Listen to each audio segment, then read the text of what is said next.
Hello everyone, welcome to Spobax Express. I am Janvi और आज के हमारे इस शो में हमारे गेस्ट है जाने माने सेलिब्रिटी एंकर परेश सर।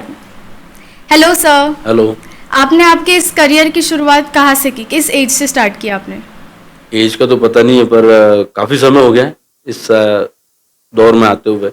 और जैसा लगता है ना, कहते हैं कि 10 साल तो हो गए एज अ प्रोफेशनली, जहाँ से लोगों ने पहचानना शुरू की थी, तो उसे पूरे संपूर्ण 10 साल हो गए।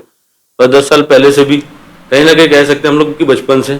मुझे आज भी याद है कि मैं 4th स्टैंडर्ड में था और चौथी क्लास में ना स्कूल में पढ़ाते टीचर लोग कि चलो एनुअल फंक्शन है तो ये करना है। तो उस समय मुझे पहली बार पूछा गया था, तो मैं किसी चीज़ में करता तो था नहीं, तो मैंने कहा कि हाँ मैं कर लूँगा। तो याद है मुझे, यो कशी कशी में नांदाला इस गाने को पहला परफॉर्मेंस किया था। देन उसके बाद फिर वो कंटिन्यू शुरू होते गया और आज बन गया। तो आपने मतलब उस एज से, बचपन से स्टार्ट किया, स्कूल गैदरिंग से? कह सकते हैं। हाँ, तो आपका इंटरेस्ट इस फील्ड में कैसे आया? ये बहुत बड़ा सवाल है। इस सवाल का जवाब आपको सच बताऊं? हाँ। मुझे नहीं पता। अरे तो एक इंटरेस्टिंग क्या ना, मेरे लाइफ में ना पड़ाव आते गए, हाँ। बदलाव आते गए। जैसे जैसे आगे बढ़ते गए, उम्र बढ़ते गए तो चीज़ें भी बदलती गई।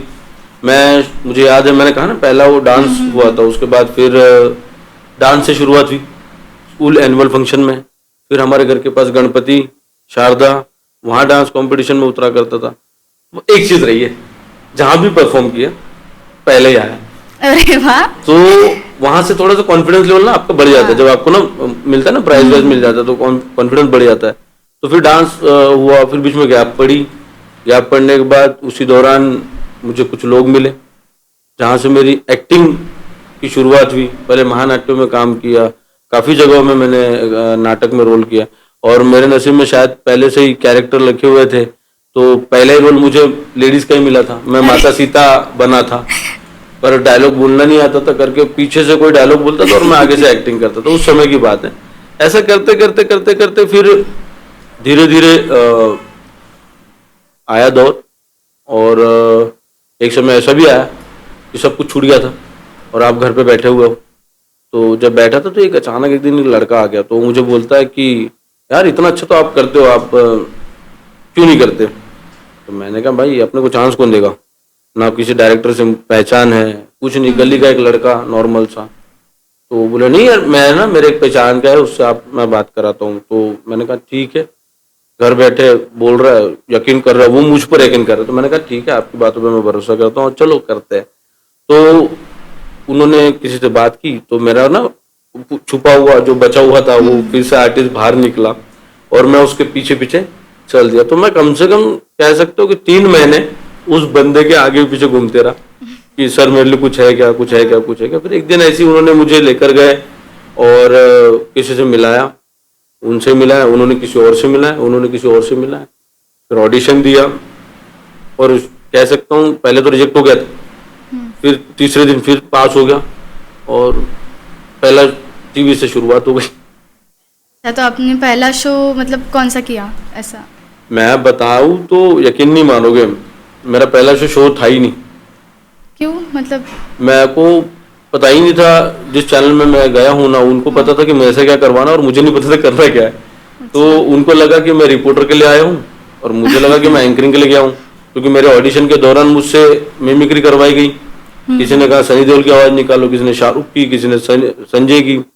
तो ऐसा करके मेरे से मिमिक्री करवा ली और पर पहला ही जो ऑन फील्ड जाने का मौका मिला तो वो था याकूब मोमेन की फांसी। तो मेरे लिए बड़ा शॉकिंग था और सबसे ज्यादा शॉकिंग ये था कि उसकी फांसी का जो समय था वो मॉर्निंग में सारे थे। तो मैं ना नया नया रहता ना, ओ यार मैं कर लूंगा।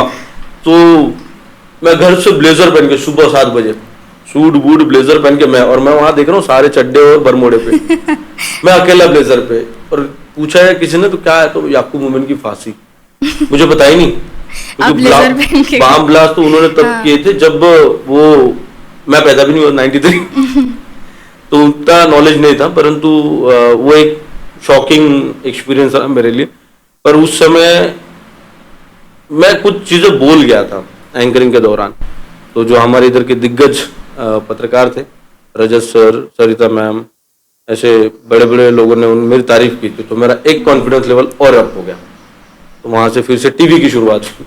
अच्छा, फिर आपने उसके बाद टीवी शो में किया? हाँ, फिर हमारे चैनल में जब वो पता चला कि मैं ब्लेजर पहन के गया हूँ, मुझे नॉलेज नहीं था और अचानक वो गलतियां हुई, तो हमारे चैनल हेड थे, उन्होंने बहुत डांटा और जो बाकी के लोग थे मैनेजमेंट में, उनसे कहा कि दोबारा इसे कभी ऐसी जगह मत भेजो।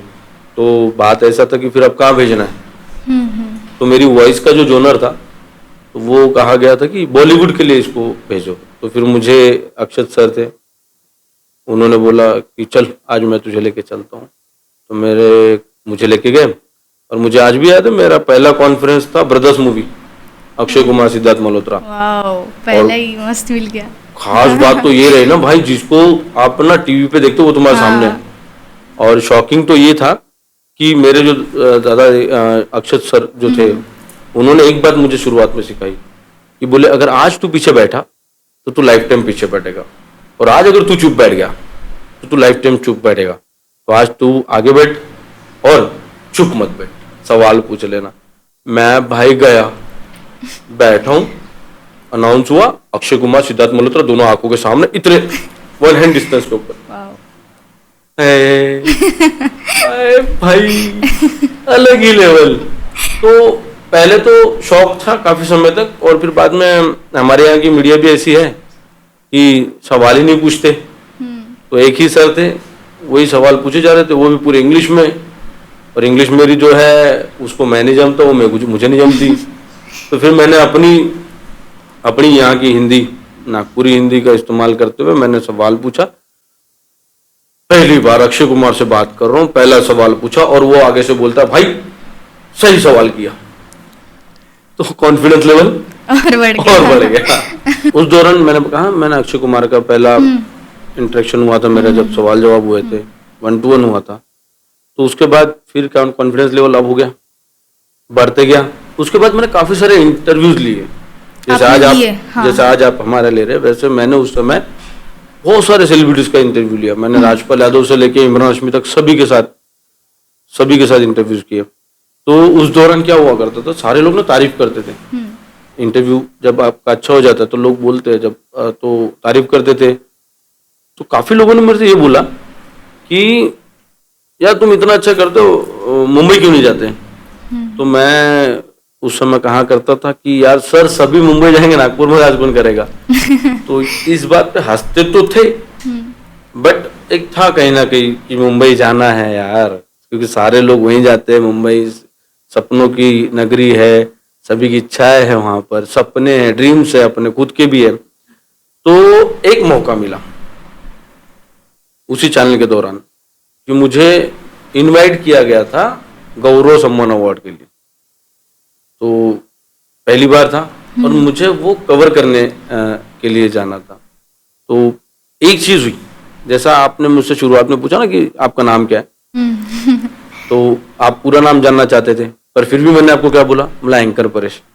तो मैं उस समय से एक ही नाम बोलता हूँ, एंकर परेश। तो जब मैं मुंबई गया, बढ़िया उन्होंने फ्लाइट से बुलाया, अच्छा ट्रीटमेंट दिया। तो ये आदत जो थी, आपका नाम क्या है, एंकर परेश, इस आदत ने एक ट्विस्ट डाल दिया, मेरे नाम ने मेरे लाइफ में एक ट्विस्ट डाली। वो ऐसा था, एंट्रेंस गेट थे और वहां पे सबको पूछा जा रहा था कि आप कौन है। तो सभी के डिपार्टमेंट अलग थे, गेट अलग थे, तो आपको जाना था। तो उन्होंने आप क्या करते ये पूछा ही नहीं, उन्होंने सीधा इतना ही पूछ लिया, बोले क्या नाम है आपका। तो मैंने कहा एंकर परेश। तो बोलता वो सर ये वाली लाइन आपकी नहीं है, आप इस लाइन से जाइए। मेरी पूरी टीम उससे जा रही है और मुझे अकेला। तो मैं सोचा होगा यहाँ पे भी कुछ यार, अकेला होता होगा, या फिर होगा ऐसा कि मेकअप वेकअप करते होंगे, लगता है ना थोड़ा सा पहली बार आप जा रहे हो इतने बड़े अवार्ड शो में, गौरव सम्मान अवार्ड। तो मैं चले गया, तो सीधा सीधा जाते जाते फिर एक जन बोलता वहां चलो सर इधर है, ऐसा करके ना एक रूम में पहुंचा जहाँ ग्लास व्लास पूरा चमचमाते हुए, सारे लाइट वाइट लगे हुए, और एक लड़की, खूबसूरत सी लड़की, मस्त बैठ के बढ़िया बहुत ही प्यारा सा कॉस्ट्यूम पहन के अपना मेकअप करवा रही थी। तो मेरे से पूछा सर आप, मैंने कहा एंकर परेश। अरे सर ये चेयर आपकी है। मैं बैठ गया ना, हम कोई किसी से कुछ पूछ रहा है कौन है क्या है क्यों है, सिर्फ नाम ने मुझे उस चेयर पे बिठा दिया। और जब मैं चेयर पे बैठा तो एक मेकअप आर्टिस्ट आ गया और वो मेरा मेकअप करना शुरू कर दिया। तो मैं बोला होता होगा, बड़े बड़े अवार्ड शो में सभी का मेकअप होता होगा, हम तो पहली बार गए। तो उसी दौरान वहां पे उस शो के डायरेक्टर आए थे, तो उस रूम में वो चर्चा कर रहे थे कि उस मैडम के साथ कि मैम प्लीज देखिए हमारा थोड़ा प्रॉब्लम हो गया है, ये जो स्क्रिप्ट है वो प्रॉपर तैयार नहीं हो पाई है और लोग बढ़ गए हैं, कुछ आगे पीछे हो गया, तो प्लीज आप संभाल लीजिएगा। तो लड़की बोलती है एक्सक्यूज मी, उसने क्या इंग्लिश में बोला मुझे वो समझ में तो नहीं आया, पर शायद उसका मतलब ये था मुझे इससे कोई लेना देना नहीं है, ये मेरा प्रॉब्लम नहीं है, मैं एक प्रोफेशनल एंकर हूं, तो मुझे सारी चीजें चाहिए वरना मैं नहीं करूंगी। तो मैं भाई आपको पता है नागपुरी बंदे कहीं चुप नहीं बैठे, और वो ऊपर से एंकरिंग की बात कर रही है, मैं भी एंकर, तो मेरे मुंह से निकल गया। वो बिंदा इतना रिक्वेस्ट कर रहा है, सारे हाथ जोड़ रहा, और वो गलत तरीके से उनको जवाब दे रही है, तो मेरे मन में निकल गया।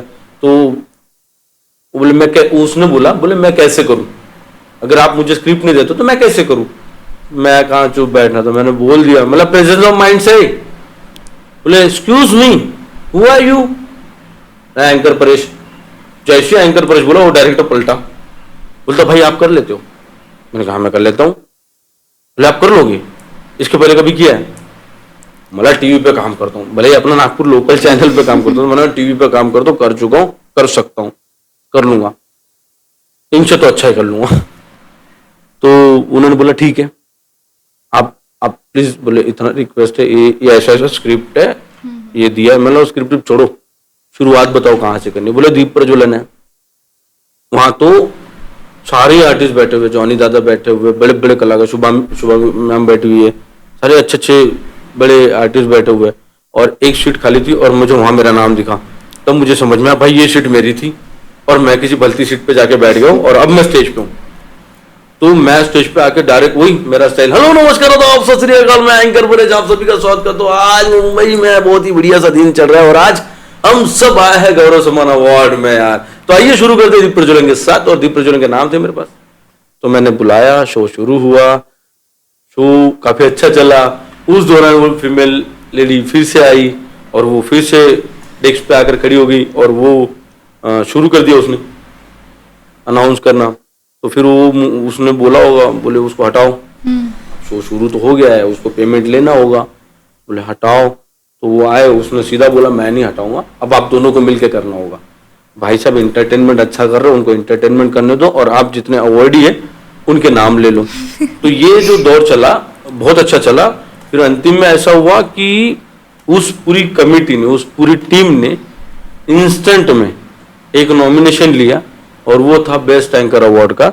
वो मुझे इंस्टेंट उसी मंच पे शुभांगी पाठक मैम के हाथ से दिया गया। Wow nice. तो वो एक नाम जो था एंकर परेश, वो शायद पब्लिक ने दिया हुआ नाम था, वो धीरे धीरे धीरे मुझे आज वो अवार्ड, पहला अवार्ड। तो मैं जब लोगों से कहता था ना, घर पे दोस्तों से कहता था कि भाई तू आज तक मुंबई गया है? हाँ। नहीं, तो कब जाएगा? मैंने जिस दिन जाओगा कुछ ना कुछ तो लेके आओगा, बचपन से कहते आ रहा था। जो बोला तो वो करके दिखाया। एक चीज ऐसी हुई कि मैं पहली बार जब मुंबई गया तो मैं कुछ लेके आया, और वो था गौरव सम्मान अवार्ड।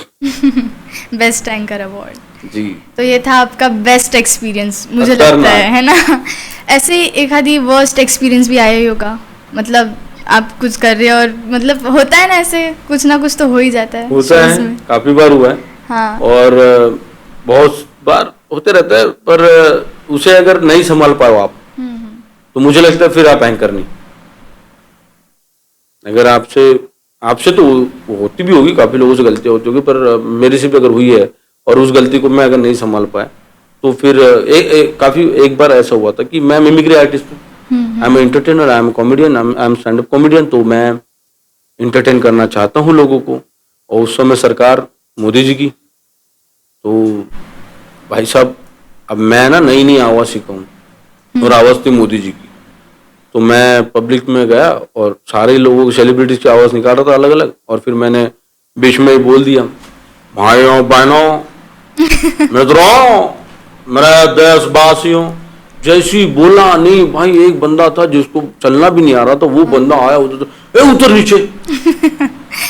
मैं एक तो उस समय मुझे काफी सारे अवार्ड मिल चुके थे नागपुर में, मैं प्रैंक्स करने वाला पहला बंदा हुआ, काफ़ी सारी चीज़ें नई मैंने दी, मैंने शोज दिए। उस समय टीआरपी मेरा काफ़ी अच्छा था। तो लगता है ना कि आप तो एक अच्छे आर्टिस्ट हो, आपकी वैल्यू है, और एक बंदा डायरेक्टली आ रहा है पब्लिकली और बोलता है ए चल उतर नीचे। तो मैं ना पहली बार बहुत गंदा सा एक्सपीरियंस हुआ। तो फिर मैंने पूछा, मतलब भाई ये कौन है और ये नाराज क्यों हो रहा है, मैं तो इंटरटेन ही कर रहा हूँ। बोले मोदी जी की आवाज़ क्यों निकाली। मैंने कहा मैं प्रचार करने थोड़ी आया हूँ, एक एज एंटरटेनमेंट मैंने वॉइस लिए। फिर बाद में किसी ने बताया, बोले वो तो ऑर्गेनाइजर के साथ उसका कुछ था, वो पहले से ही विपरीत चल रहा था और थोड़ा से लगा के भी थे। तो मैं बोला चलो ठीक है, पर मैंने क्षमा भी मांगा। देखिए मेरा एक मानना है, शुद्धि में हो या अशुद्धि में हो, मैं अगर मंच पे खड़ा हूं और हजारों की पब्लिक, उनमें से अगर एक बंदा भी नाराज हो गया तो मैं फिर वो अच्छा नहीं लगता। तो मुझे ऐसा लगा कि उस अकेले को बुरा लगा, तो मैंने उससे जाके माफी मांगी। मैंने कहा सर देखिए मैं क्षमा चाहता हूँ आपको अगर बुरा लगा है, पर मेरा इंटेंशन वो नहीं था, मैं तो इंटरटेन करना चाहता था, और तो आपको जो बुरा लगा है उसके लिए क्षमा कर दो। माफी मांगी। तो ऐसा भी करते बाप रे, मतलब लोग बहुत खतरनाक लोग होते हैं। और ये तो था वो, एक बार वो ऐसा हुआ था, मुझे 26 जनवरी में एज ए स्पेशल गेस्ट बनाया था और मैंने वहां आवाज निकाल दी। वहां निकाली, वहां बुजुर्ग आदमी बोले आपने हमारे प्रधानमंत्री जी का आपने इंसल्ट किया, उनकी आवाज निकाली। मैंने इंसल्ट यार, मैंने ऐसा क्या कर दिया, मैंने उनकी आवाज में गालियां थोड़ी दी है।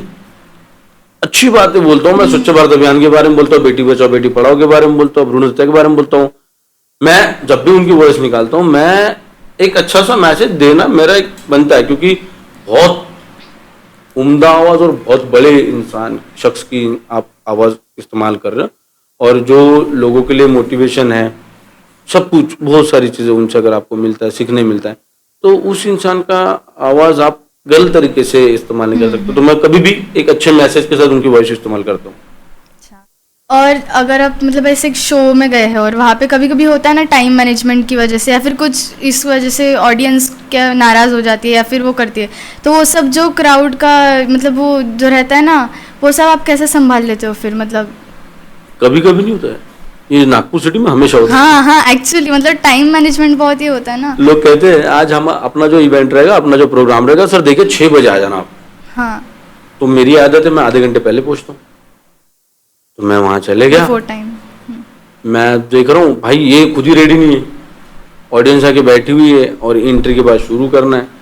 तो इस दौरान आपका सिर्फ एक ही टैलेंट काम आता है, वो है आपका प्रेजेंस ऑफ माइंड।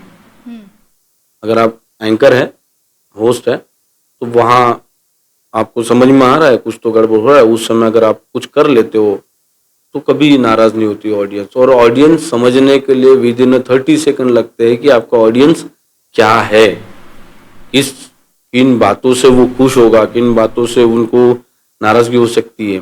ये मेरा एक्सपीरियंस कहता हूँ। मुझे ऐसा लगता है कि मुझे विद इन 15 सेकंड कुछ ऐसा लगता है कि हाँ मैं समझ लेता हूँ भाई ये क्राउड ये है, इनको मराठी चाहिए, इनको हिंदी चाहिए, इनको पंजाबी चाहिए, इनको गुजराती सिंधी चाहिए। तो फिर आप उससे शुरुआत करो। अब अपने इधर तो जाति धर्म तो इतना है, उस पर बोलूंगा नहीं, बोलनी भी नहीं चाहिए, क्योंकि हम आर्टिस्ट जो है ना सर्वधर्म समभाव।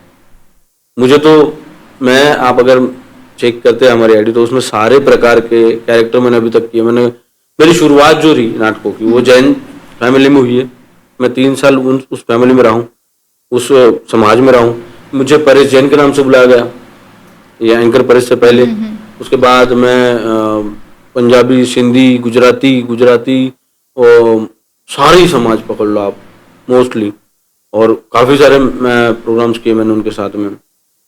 बुद्ध समाज में मैंने प्रोग्राम किए, तो मेरे लिए नहीं मैटर करता। मैं हाँ इतना ज़रूर है कि मैं जिस भी परिवार में जाता हूँ या फिर जिस भी समाज में जाता हूँ, मैं बन उनका जाता हूँ, मैं बन उनका जाऊँगा। आप मिले पाजी हो, आप सरदार हो, मैं बोलूँगा सत श्री अकाल पाजी। आप जय भीम है, मैं बोलूँगा जय भीम। अगर कोई है नमस्कार आदाब सत श्री अकाल, मैं तो बोलता ही हूँ।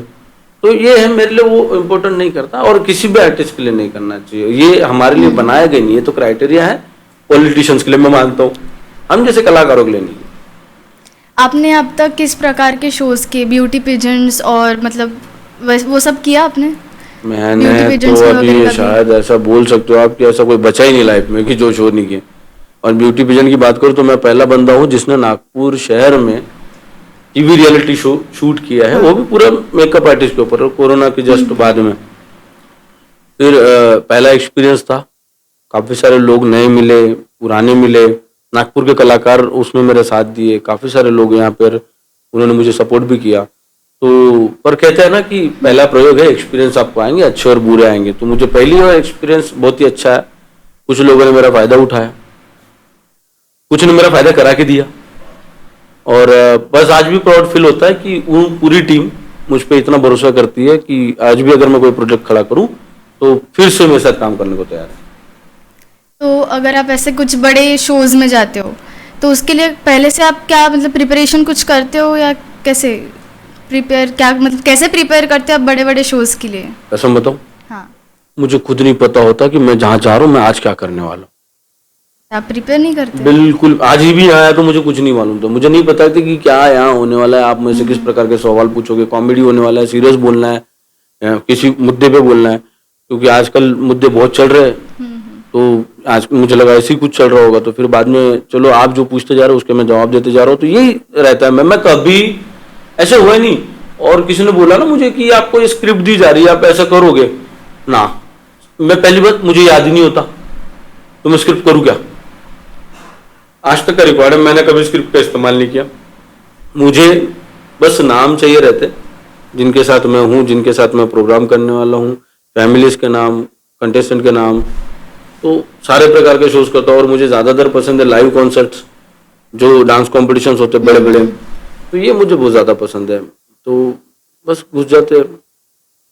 तो आपने इंडस्ट्री में पहले से लेकर अब तक कितने मतलब क्या क्या चेंजेस देखे, क्या क्या चेंजेस हुए अब तक इंडस्ट्री में? मेरा मानना है जैसे जैसे साल बढ़ते जा रहा है वैसे वैसे चेंज आते जा रहे हैं, और इंडस्ट्री तो जहाँ के वही है, सभी के लिए, आपके लिए, मेरे लिए, आने वाले सभी कलाकारों के लिए इंडस्ट्री वही है। इंडस्ट्री नहीं बदल रही, इंडस्ट्री के लोग बदल रहे हैं, और बहुत बुरी तरीके से बदल रहे हैं।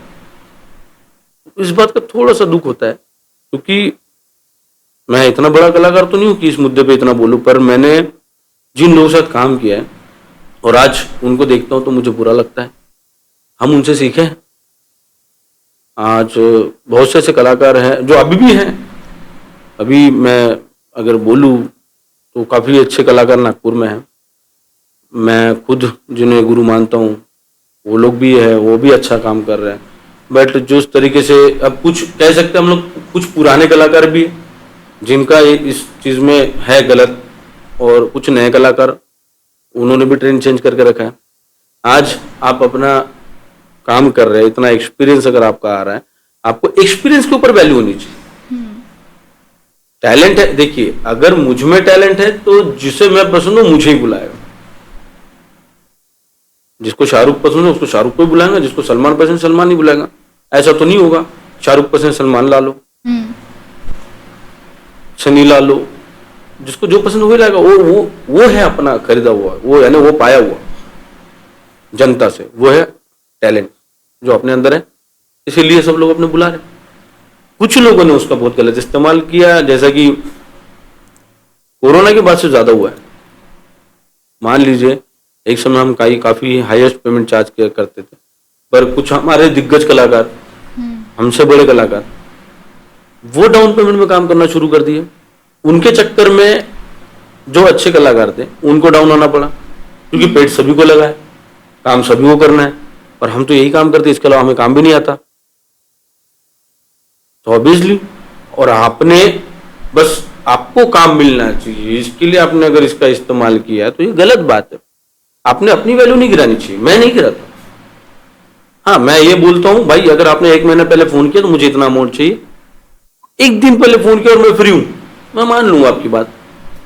पर अगर मैं फ्री हूं तो मैं पहले से नहीं बोलूंगा मेरे को इतने दो भाई, इतने में मैं 10 शो कर लूंगा, गलत बात है। इससे नए कलाकार भी जो आ रहे हैं उनको भी प्लेटफॉर्म नहीं मिल रहा है, क्योंकि सारे शोज आप लेके जा रहे हो, बजट में एक्सपीरियंस बंदा बजट में मिल रहा है, नए को कौन चांस देगा?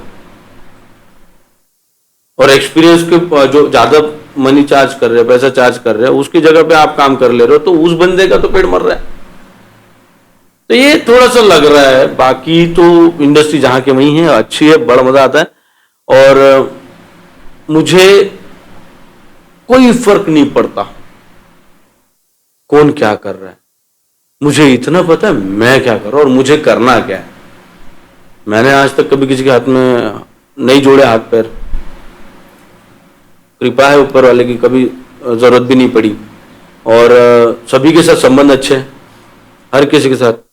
यहाँ तक कह सकते हो आपका जो कॉम्पिटिटर है वो भी आपको अच्छा मानता है, तो इससे अच्छी और बात क्या चाहिए। आपके कौन से बिगेस्ट चैलेंजेस थे एंकर बनने के, इसमें आपने क्या क्या क्या फेस किया अरे जर्नी में? बाप रे, मत पूछो।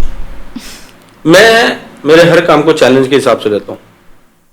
अब बात ही हुई थी जो मैंने अभी थोड़ी देर पहले की, मैंने कही चार्ज, एक्सपीरियंस, अच्छे टैलेंटेड लोग अगर मनी कम चार्ज कर रहे हैं मेरे से पुराने, तो फिर भाई हमें कैसे आने देंगे लोग, और हमें क्यों बुलाएंगे। नए को चांस मिलना तो चाहिए। फिर मैंने क्या किया, एक एक्सपेरिमेंट किया। यहाँ बहुत सारे आर्टिस्ट हैं, कोई सिंगर है, कोई कॉमेडियन है, कोई मिमिक्री आर्टिस्ट है, मैं एक मिमिक्री आर्टिस्ट हूँ।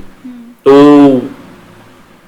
मैंने मेरी मिमिक्री को कैरेक्टर में बदलाव कर दिया कि अगर मुझे ज्यादा पैसे लेने हैं तो मैं अभी भी मेरे क्लाइंट को फोन अगर आता है मैं बोलता हूँ सर देखो बेसिक एंकरिंग करना है तो मैं ओके, जो सारे चार्ज कर रहे हैं मैं भी वही चार्ज करूंगा, मैं एक्स्ट्रा नहीं करूंगा, बट सर मेरे अंदर ये टैलेंट और है। सो मैंने कहा कि भाई कुछ तो नया देना चाहिए तो ही आपको वैल्यू ज्यादा मिलेगी। तो फिर मैंने मेरे मिमिक्री कला टैलेंट को मॉडिफाई करके कैरेक्टर प्ले किया, और ये आइडिया आया मुझे द कपिल शर्मा शो। सो वहां पता चला कि भाई काफी सारे कैरेक्टर होते हैं, वहां कोई लड़का लड़की बन के आ जाता है। सो मेरा सबसे फेवरेट अगर कैरेक्टर वहां पर कोई है तो वो है सुनील ग्रोवर साहब। मेरा मानना तो ये पूरी शो की जान, जब वो गुत्ती बन के आते थे, वो गुलाटी बन के आते थे, तो ना वो भाई शो की हाइप ही अलग होती थी। अब देखिए वापिस से जब कपिल शर्मा जब दूसरे नए प्लेटफॉर्म पे उन्होंने शुरू किया था, तो उस प्लेटफॉर्म पे भी उनको वापस सुनील ग्रोवर को बुलाना पड़ा, और पूरे शो की जान सुनील सर है। तो फिर मैंने सर्वे किया, रिसर्च की, तो कुछ चीजें मुझे मिल गई और मैंने शुरू किया, और फिर मैंने कैरेक्टर लिया पहला डॉक्टर मशहूर गुलाटी, क्योंकि मेरी आवाज सेम उनके जैसी निकाल लेता था। और फिर मैंने हुबहू हेयर स्टाइल, कॉस्ट्यूम, उनकी बॉडी लैंग्वेज, अगर मान लो वो अगर आपके साथ यहाँ बैठे तो उनका स्टाइल कुछ अलग रहेगा, वो ऐसा रहेगा, मुझे आपसे मिलकर बड़े खुशी हुई, ऐसे तो तुम बहुत खूबसूरत हो, मेरे बारे में तुम्हारा क्या कहना है। सो ये उनका एक अंदाज। तो फिर मैंने जब वो किया तो मैं पहला बंदा हो गया विदर्भ में कैरेक्टर प्ले करने वाला। उसी के साथ मैंने मकरंद सर का कैरेक्टर किया, इसका गाढ़वा चलगिन का, तो वो मैंने कैरेक्टर किया। मैंने गुत्ती किया, मैंने श्री माननीय अमिताभ बच्चन जी का जूनियर कैरेक्टर किया, केबीसी करवाया मैंने अजय देवगन का सिंघम किया। 7-8 कैरेक्टर मैंने इवेंट्स में करना शुरू कर दिया। तो लोगों को सब नया मिलने लगा, और ऑब्वियसली काफी सारी जनता ये होती है ना कि वो टीवी पे देख रही है जिस बंदे को, वो अभी सामने आ गया तो अच्छा लगता है, उनके लिए भी शॉकिंग होता है और वो इंटरेस्ट और बढ़ा देते हैं। तो उसका मुझे बहुत फायदा हुआ है, और थैंक्स सुनील दादा कि उन्होंने कैरेक्टर लाया, और उस कैरेक्टर की वजह से मैं आज मेरे घर पे कमा पा रहा हूँ, मैं घर पे रोजी रोटी से अपने घर चला पा रहा हूँ। तो गुलाटी मेरा बहुत चलता है, अभी भी चल रहा है। जितने मोस्टली इवेंट मेरे गुलाटी के ही है, आज भी जब यहाँ आ रहा था तो गुलाटी ही बुक हुआ है।